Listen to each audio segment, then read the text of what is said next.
ওই হরিণটাকে মারার জন্য তীর চালিয়ে দেয়, আর ওই হরিণ সেখানেই মারা যায়। ওখান থেকে এক বুড়ি মায়ের কান্নার শব্দ আসে। হায় হায় হায়, ওই পাপী আমার এই ছোট বাচ্চাটাকে মেরে ফেললো রে। রাজকুমার আমার বাচ্চাটাকে মেরে ফেললো।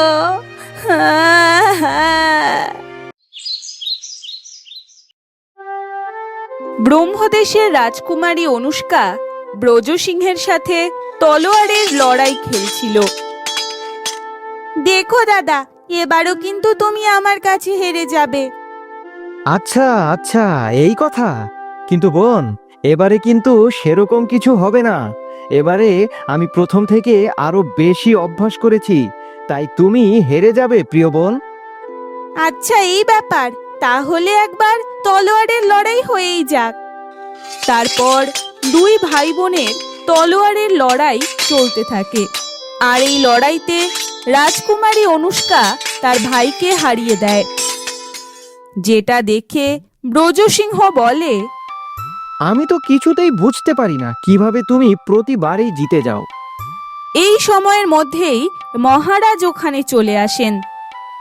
আরে ও একটা রাজার কন্যা, ও তো রাজার মতোই বীর হবে, তাই না আমার প্রিয় কন্যা? হ্যাঁ বাবা, তুমি একদম ঠিক কথা বলেছ। আর তো আমার মনে হয় এই ব্রজসিংহ আমাদের পরিবারেরই কেউ নয়, তাই তো সব সময় এত অভ্যাস করার পরেও আমার কাছে হেরে যায়।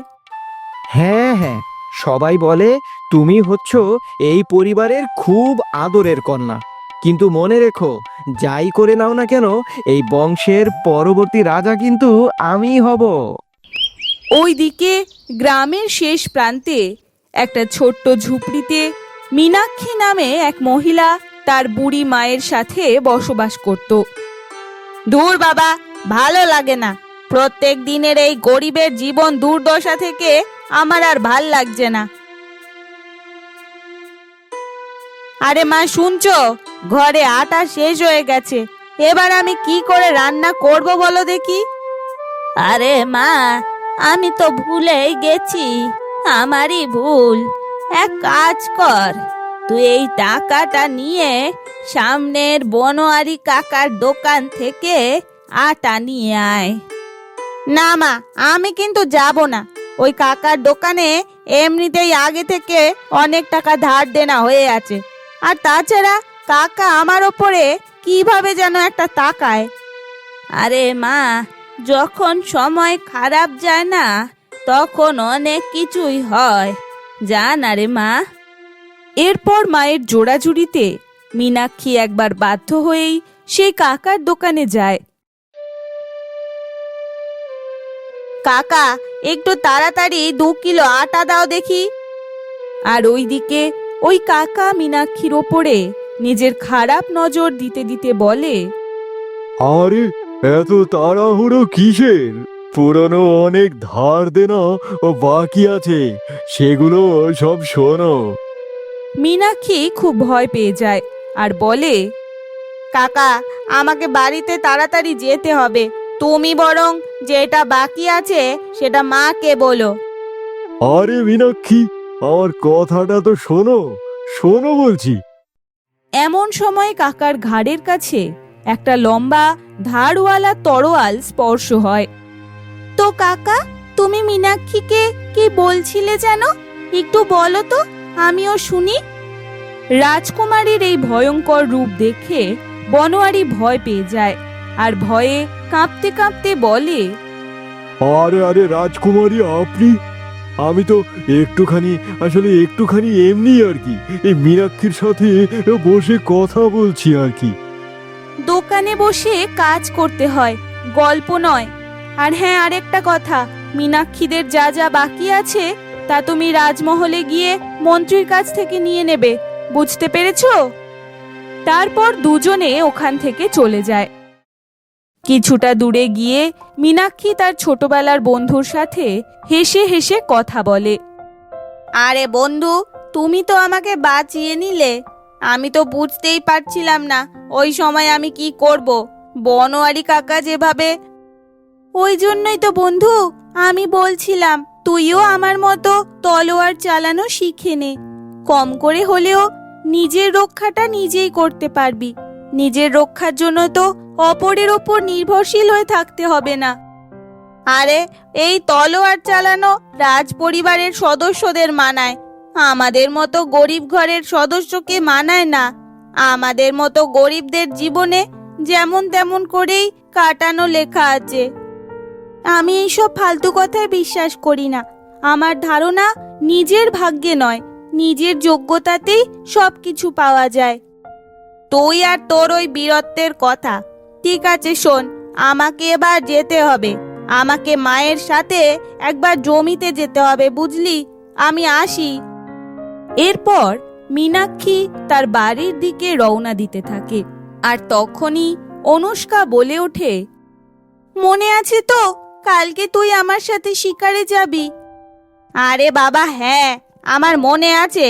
তুই বলেছিস যখন আমাকে তো শুনতেই হবে।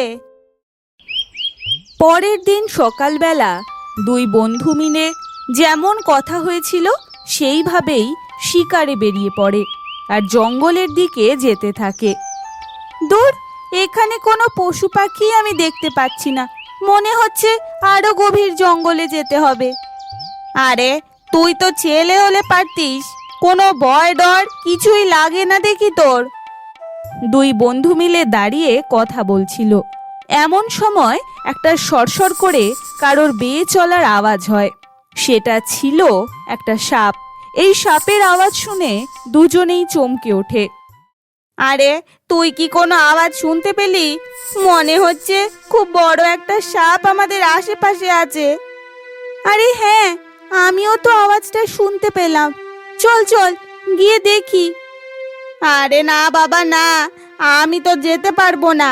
তোর ইচ্ছা হলে তুই যা, আমি ইচ্ছা করে মৃত্যুর মুখে যাব না। আমি এইখানেই আছি, তুই চলে যা। রাজকুমারী এই কথা শুনে সামনের দিকে এগিয়ে চলতে লাগলো। তখনই রাজকুমারী দেখতে পেল দূরে একটা সাধু বসে আছেন, যে ধ্যানে মগ্ন হয়ে তপস্যা করছিলেন। আর ওই সাধুর সামনেই ছিল একটা বিশাল অজগর সাপ। ফনা তুলে দাঁড়িয়েছিল সে, যেটা দেখে রাজকুমারী বলে, ওরে বাবা, এত বড় সাপ! এই সাপটা যদি ওই সাধু বাবাকে কামড়ে দেয় তাহলে আমি তো ওনার তপস্যা ভাঙাতেও পারবো না। কি যে করি! কিন্তু এই সাপটাকে আমাকে মারতেই হবে, নয়তো বড় বিপদ। তারপর রাজকুমারী নিজের ওই বড় তলোয়ারের সাহায্যে সাপটাকে মেরে টুকরো টুকরো করে ফেলে। কিন্তু আরে আরে, এটা আমার সাথে কি হচ্ছে? এই বলে রাজকুমারী ওখানেই অজ্ঞান হয়ে পড়ে যায়, যেটা দেখে মীনাক্ষী দৌড়াতে দৌড়াতে সেখানে চলে আসে। আরে বন্ধু, তোর কি হয়ে গেল রে? আমার তো মনে হচ্ছে এই সাপটা তোকে কামড়ে দিয়েছে। হায় হায়! এরপর মীনাক্ষী তার বন্ধুকে রাজমহলে নিয়ে আসে। আর বৈদ্যমশাই তাকে দেখে বলেন, খুব ভালো করেছো মা, তুমি ঠিক সময়ে রাজকুমারীকে এখানে নিয়ে এসেছো। খুব ভালো করেছো। আর একটু দেরি হলেই শরীরের অনেক ভেতরে ওই বিষ চলে যেত, তখন ওর মৃত্যু হতো। খুব ভালো হয়েছে মা, তুমি তো ঠিক সময় সেখানে চলে গিয়েছো।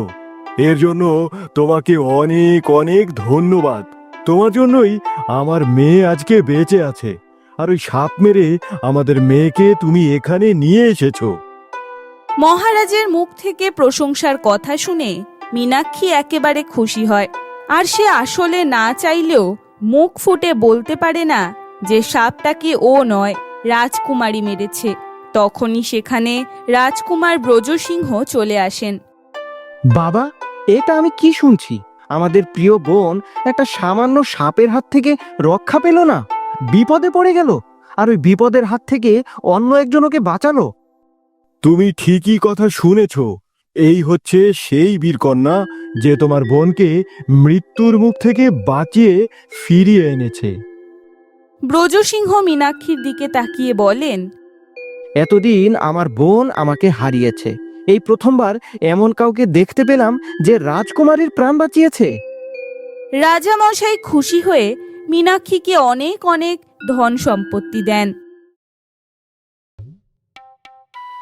আরে মীনাক্ষী, তুই এমন কি কাজ করলি যে রাজামশাই খুশি হয়ে তোকে এত ধন সম্পত্তি দিল?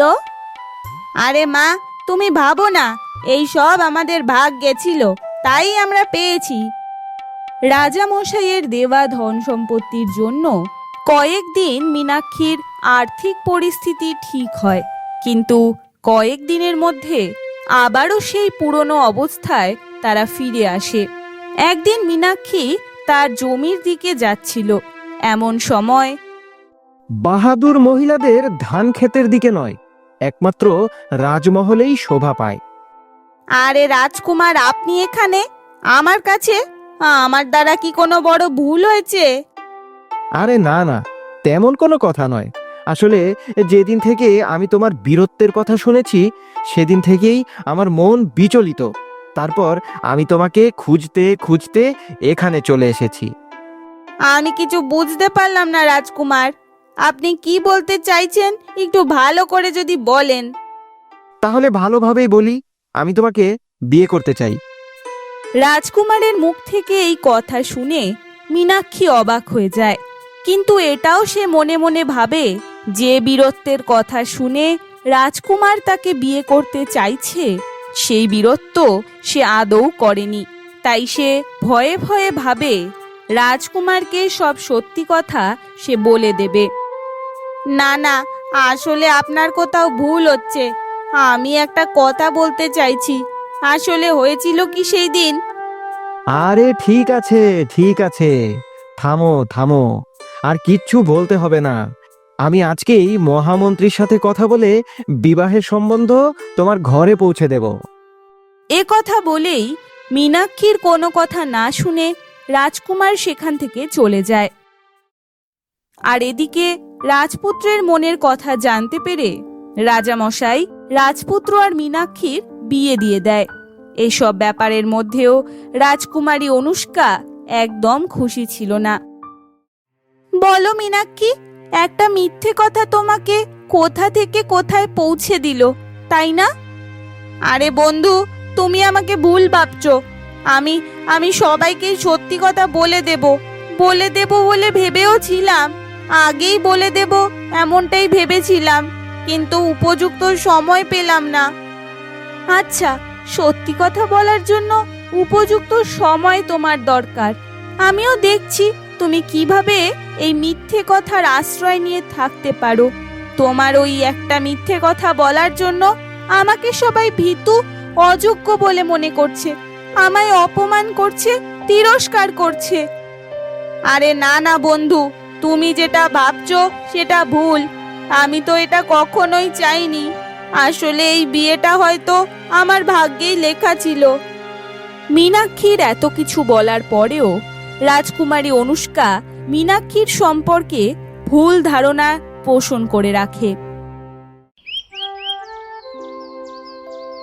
মহামন্ত্রী, আমি চাই আমার পুত্র, পুত্রবধূকে আর কন্যাকে রাজমহলে আমন্ত্রণ দেয়া হোক। যেমনটা আপনার ইচ্ছে রাজামশাই, তবে সবাইকে একসাথে রাজমহলে আমন্ত্রণ জানাবার কোনো কারণ আছে কি রাজামশাই? কারণ তো আছেই। আসলে আমার বয়স হয়ে গেছে, আমি আর পারছি না আমার এই বয়স্ক শরীর নিয়ে কোনো কাজ করতে। আর তাছাড়াও আগে গিয়ে কাউকে না কাউকে তো ওই রাজ্যের রাজ্যভার তো নিতে হবে। তাই ভাবলাম সময় থাকতে থাকতে যদি এই কাজটা করে দেয়া যায়। এটা তো খুব ভালো কথা রাজামশাই, কিন্তু কিন্তু কি রাজমন্ত্রী? রাজামশাই, রাজ্যের ভার একমাত্র রাজার পুত্ররাই তো পায়। তাহলে আপনার পুত্রবধূ বা কন্যাকে ডাকার মানে কি? না না না না, এটা একদম ভুল। আমি আমার পূর্বপুরুষদের করা ভুলটা সংশোধন করতে চাই। রাজা সেই হবে যে এই রাজ সিংহাসনের যোগ্য হবে। ঠিক আছে রাজামশাই, ঠিক আছে, আপনি যা চাইছেন তাই হবে। তাহলে চলুন আমরা দেখি সব থেকে যোগ্য রাজা কে। তারপরে ওই তিনজনকে রাজার কাছে আমন্ত্রণ জানানো হয়। কি হয়েছে বাবা, আপনি সবাইকে আজ এই রাজবাড়িতে আমন্ত্রণ জানালেন যে? এখানে সবাইকে আসতে বললেন, তার বিশেষ কোনো কারণ আছে বুঝি? হ্যাঁ বাবা, সবকিছু ঠিক তো? হ্যাঁ হ্যাঁ, আমি একদম ঠিক আছি। আসলে তোমরা তো জানোই আমার বয়স হচ্ছে, আমার আর এই বুড়ো শরীরে কিছুই করার শক্তি থাকছে না। এই জন্যই আমি চাই সময় থাকতে থাকতে এই রাজ্যের যোগ্য রাজা নির্বাচন করা হোক। রাজার মুখ থেকে কথা শোনার পর রাজকুমার একদম খুশি হয়ে যায়, আর এটা ভাবতে থাকে যে তাকে এবার রাজা নির্বাচন করার কথাই হচ্ছে। আরে বাবা, এটাতে আবার এত চিন্তা ভাবনা করার, নির্বাচন করার কি আছে? রাজপুত্র হওয়ার জন্য আমার তো উচিত এই সিংহাসনে বসা, তাই না? আরে তুমি যেমন ভাবছো সেটা নয় রাজকুমার। এই রাজ সিংহাসনে বসার যোগ্য অধিকারী সেই হবে যে এই সিংহাসনে বসার যোগ্য হবে। আর আমি এবারে আমার পুত্র সন্তানের সাথে আমার কন্যা সন্তান আর আমার এই পুত্রবধূকেও এই সুযোগ করে দেব। মহারাজের কথা শুনে তার কন্যা অনুষ্কা বলে, আমি রাজামশাইয়ের কথায় একেবারে পূর্ণ সম্মতি দিলাম। একদম ঠিক বলেছ। তবে শোনো, এই রাজ্যের একদম দক্ষিণ দিকে একটা ঘন কালো জঙ্গল আছে। সেই কালো জঙ্গলের ভেতরে একটা গাছ আছে, যেই গাছে লাল রঙের একটা সুন্দর চমৎকার ফুল ফোটে। তোমাদের এই তিনজনের মধ্যে যে সর্বপ্রথম ওই চমৎকার ফুলটি আমাকে এনে দিতে পারবে, সেই হবে এই রাজ্যের হবু রাজা বা হবু রানী। মহারাজের আদেশ অনুসারে সকলেই রাজমহল থেকে বেরিয়ে সেই লাল পুষ্প আনতে চলল, যেখানে একদিকে রাজকুমার আর তার পত্নী মীনাক্ষীর সাথে হাঁটতে থাকেন, অন্যদিকে রাজকুমারী অনুষ্কা একা একাই সেই লাল ফুল আনার জন্য হাঁটতে থাকে। আসলে আমি বলতে চাইছি কি, আমার না রাজকুমারীর জন্য অনেক চিন্তা হচ্ছে। আমার মনে হচ্ছে সে যদি এই ঘন জঙ্গলে হারিয়ে যায় তাহলে কি হবে? আরে তার চিন্তা তুমি কেন করছো? আমি তাকে ছোটবেলা থেকেই চিনি। তুমি শুধু ভাবো কিভাবে আমরা সেই ফুলটা নিতে পারবো আর আমি সিংহাসনের রাজা হব। মীনাক্ষীর তার স্বামীর কথা একদম পছন্দ হয় না। মীনাক্ষী তার স্বামীর পিছু পিছু চলতে শুরু করে। অন্যদিকে অনুষ্কা একা একাই পথ চলতে শুরু করে দেয়। যেতে যেতে হঠাৎ অনুষ্কা দেখতে পায়, আরে আরে এই রাস্তার মাঝে এত বড় পাথরটা কে রেখে দিল? এই পাথরটাকে না সরালে আমি আমার লক্ষ্যে পৌঁছাতে পারবো না। তারপর রাজকুমারী ওই পাথরটাকে রাস্তা থেকে সরাবার জন্য অনেক চেষ্টা করতে থাকে, কিন্তু ওই পাথরটাকে এতটুকুও নড়াতে পারে না। আমি কি করব? এই পাথরটাকে তো একটুও নড়াতে পারছি না। এখানে তো আশেপাশে কাউকে দেখতেও পাচ্ছি না যে আমাকে একটু সাহায্য করবে। তখনই অনুষ্কা দেখতে পায় দূরে একটা ছোট ঝুপড়ি ঘর। আরে এই নির্জন জঙ্গলের মধ্যে এই ঘরটা আবার কার? যদি এখানে কোনো ছোট ঝুপড়ি ঘর থাকে তাহলে নিশ্চয়ই কেউ না কেউ সেখানে থাকবে। একবার গিয়ে দেখি যদি কোনো সাহায্য পাই। রাজকুমারী ঝুপড়ির ভেতর থেকে সারা শব্দ শুনতে থাকে। কেউ নিশ্চয়ই ভেতরে আছে। কেউ আছে? ভেতরে কেউ আছে? ঘরের ভেতর থেকে এক সন্ন্যাসী বহু কষ্টে বলে ওঠে, আহ আহ আহ কেউ আমায় সাহায্য করো, কেউ আমায় সাহায্য করো। তখনই অনুষ্কা ঘরের ভেতর প্রবেশ করে এবং সন্ন্যাসী মুনিকে দেখতে পায়, যে যন্ত্রণায় ব্যথায় চিৎকার করছিল আর কষ্ট পাচ্ছিল। আরে আরে বাবা, আপনার কি হয়েছে? আপনি যন্ত্রণায় এত কষ্ট পাচ্ছেন কেন? কি হয়েছে আপনার? আমায় বলুন। কন্যা, আমি যে একজন বয়স্ক সন্ন্যাসী, আমি আজকে যখন সকালবেলায় মন্দির থেকে পুজো করে ফিরছিলাম, তখন তখন আমার পা কোনো মতেই হড়কে যায় আর আমি রাস্তায় পড়ে যাই। খুব জোরে পড়ে যাই আর ভীষণ আঘাত পাই। যেমন তেমন করে নিজেকে সামলে আমি আমার কুঠিরে চলে আসি। কিন্তু কিন্তু আমি এখন আর এই কষ্ট সহ্য করতে পারছি না। অত্যন্ত কষ্ট হচ্ছে, যন্ত্রণা হচ্ছে। সন্ন্যাসী বাবার এই কথা শুনে রাজকুমারী চিন্তায় পড়ে যায়। এখন আমি কি করি, কি করা উচিত? আমি যদি ঋষি মশাইকে সাহায্য করতে যাই তখন আমার দেরি হয়ে যাবে আর ওরা ওদের লক্ষ্যে পৌঁছে যাবে। আমার এখন কি করা উচিত? কিন্তু একজন অসহায় মানুষকে সাহায্য করাও আমার কর্তব্য। ওনাকে এই ব্যথায় যন্ত্রণায় ছেড়ে দেওয়া কোনোভাবেই উচিত নয়। এই সব ভাবনা চিন্তা করেই রাজকুমারী সিদ্ধান্ত নেয়, আমি একটা কাজেই রাস্তা দিয়ে যাচ্ছিলাম, কিন্তু ওই কাজের থেকে বেশি দরকার হলো আপনার সাহায্য করা। সাধু বাবা, আমায় আপনি বলুন, আমি আপনার কি সেবা করতে পারি? আরে কন্যা, ওই যে দেখো, ওখানে কিছু ওষুধ পড়ে আছে। তুমি যদি পারো ওই সকল ওষুধ মিশিয়ে একটা তরল পদার্থ বানাও, তারপর তারপর আমার এই পায়ে লাগিয়ে দাও, তাহলেই আমার যথেষ্ট সাহায্য করা হবে। সাধু বাবার বলায় রাজকুমারী ওখানে পড়ে থাকা ঔষধ থেকে একটা তরল পদার্থ বানিয়ে নেয় আর তারপর সেটাকে সাধু বাবার পায়ে লাগিয়ে দেয়। সাধু মহারাজ তারপর আরাম বোধ করেন। এরপর রাজকুমারী কুঠির থেকে বের হয়ে পড়ে আর সেই রাস্তায় এসে দেখে পাথর উধাও হয়ে গেছে। আরে কি হলো? এখানে এত বড় একটা পাথর ছিল যে, সেই পাথর কোথায় গেল? এত বড় পাথরটা গেল কোথায়? মনে হচ্ছে কেউ সরিয়ে দিয়েছে।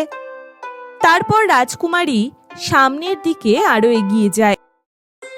ওদিকে রাজকুমার ব্রজসিংহ এবং তার স্ত্রী মীনাক্ষী চমৎকার এক ফুল আনার জন্য সেই জলাশয় থেকে কিছু দূরেই ছিল।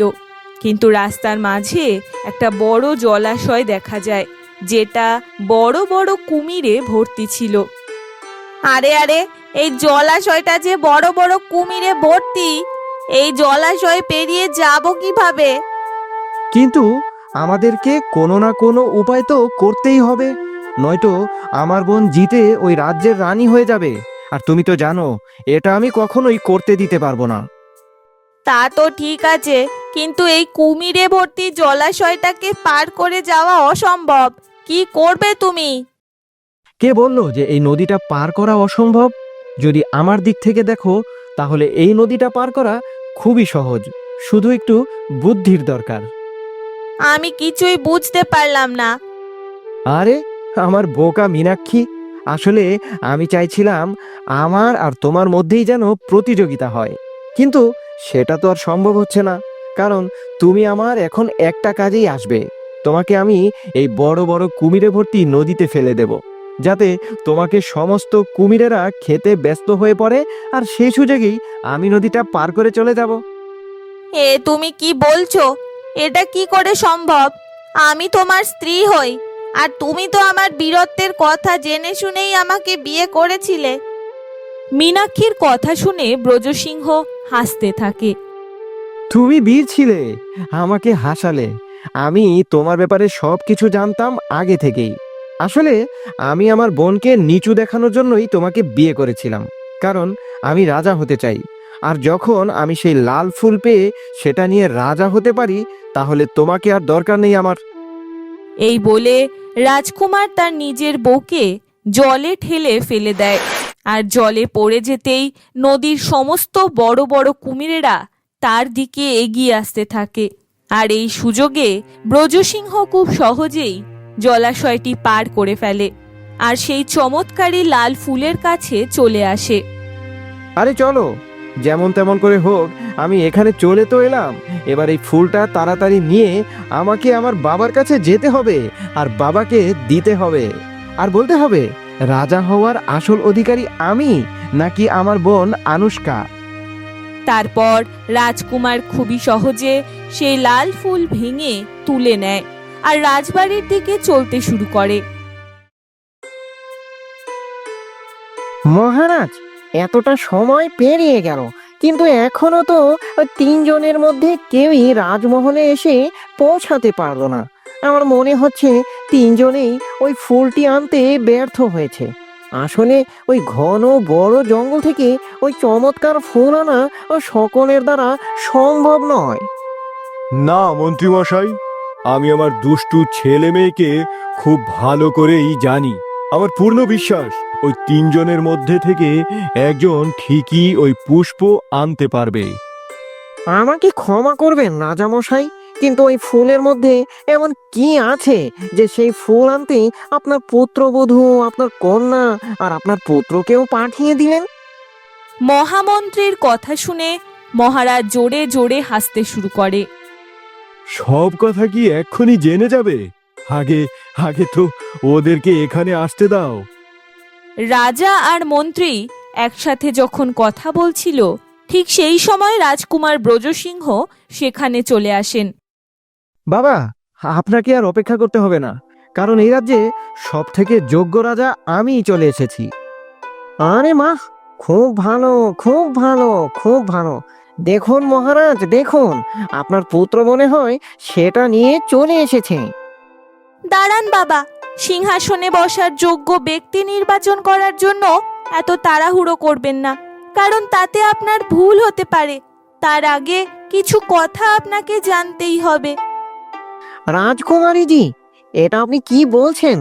রাজামশাই বলেছিলেন যে ওই সবার প্রথমে ওই লাল ফুলটি নিয়ে আসবে, সেই হবে যোগ্য রাজা, আর সেই কথা অনুযায়ী লাল ফুল রাজকুমার নিয়ে এসেছে। আর সে যোগ্য রাজা আমি, বুঝতে পেরেছিস?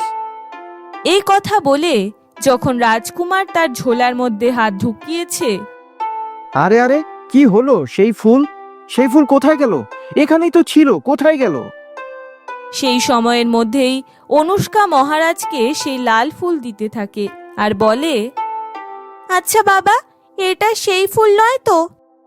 আরে, সিংহাসন পাওয়ার লোভে এতটাই পাগল হয়ে গেছে যে ও আমার ফুল চুরি করে নিয়ে গেছে। এটা তো সেই ফুল যেটা আমি নিয়েছিলাম। এমন সময় রাজদরবারে সেই সন্ন্যাসী বাবা চলে আসেন, যেই সন্ন্যাসী বাবাকে অনুষ্কা সাহায্য করেছিল। সন্ন্যাসী বাবাকে দেখে মহারাজ খুব খুশি হয়ে যায়। মহারাজ, আমি বলছি, এই ফুল আর সিংহাসনের আসল অধিকারী কে? সাধু বাবাকে দেখে রাজকুমারী তাকে চিনতে পেরে যায়। আরে, আপনি তো সেই সাধু বাবা যাকে সাহায্য করেছিলাম আমি। আপনি এখানে এত দূর এলেন কি করে? আপনার যে পায়ে ব্যথা লেগেছিল, তাহলে এত তাড়াতাড়ি আপনি এখানে এলেন কি করে? সাধু বাবাকে দেখে রাজদরবারে থাকা সকলেই খুব অবাক হয়ে যায়, আর রাজকুমার ব্রজসিংহ রেগে গিয়ে বলে, বাবা, এসব কি হচ্ছে? কেউ কি আমাকে বলবে যে ফুলটা আমার কাছে থাকার কথা সেটা আমার বোনের কাছে গেল কি করে?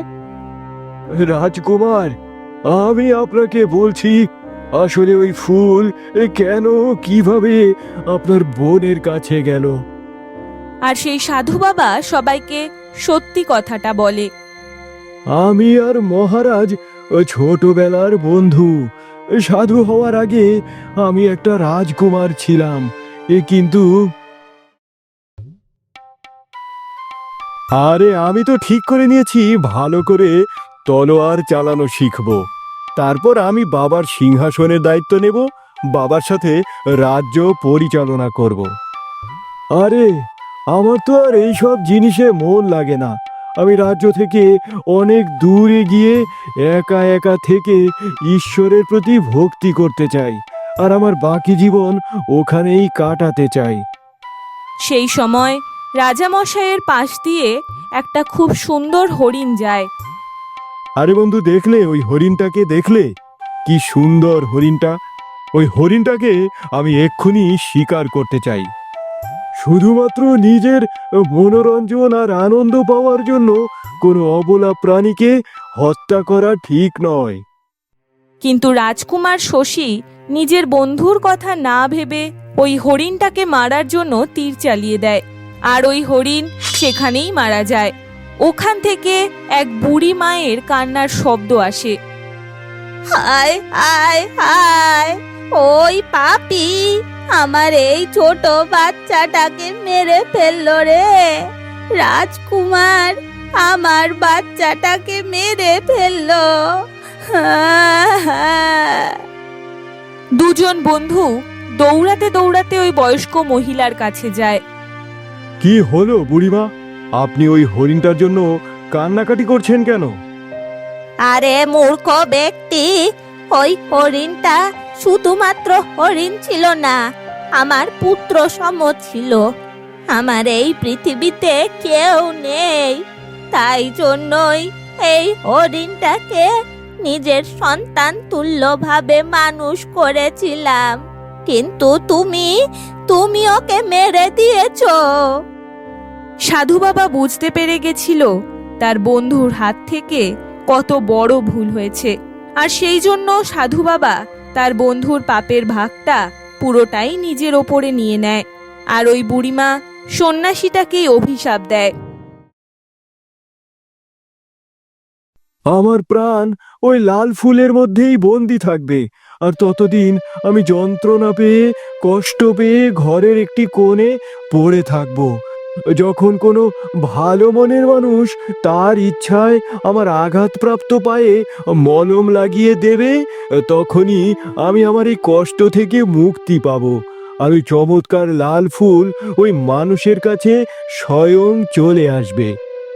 ওই জন্যই আমি তোমাদের সকলকে ওই ফুলের কাছে পাঠিয়েছিলাম, যাতে আমার বন্ধু এই অভিশাপ থেকে মুক্তি পায়, আর আমি আমার রাজ্যের জন্য একটা ভালো হৃদয়ের রাজা বা রানী পেয়ে যাই, যেটা তুমি, অনুষ্কা।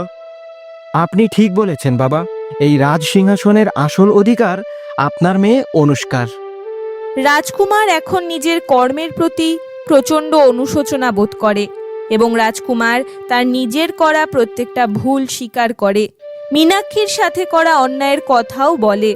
নিজের কর্মের অনুতাপ করার জন্য এবং পাপ ধোয়ার জন্য সে ওই সাধু বাবার সাথে জঙ্গলের ভেতরে চলে যায়। আর অন্যদিকে রাজকুমারী অনুষ্কা যোগ্য হাতে তার পিতার রাজ্য সামলাতে থাকে।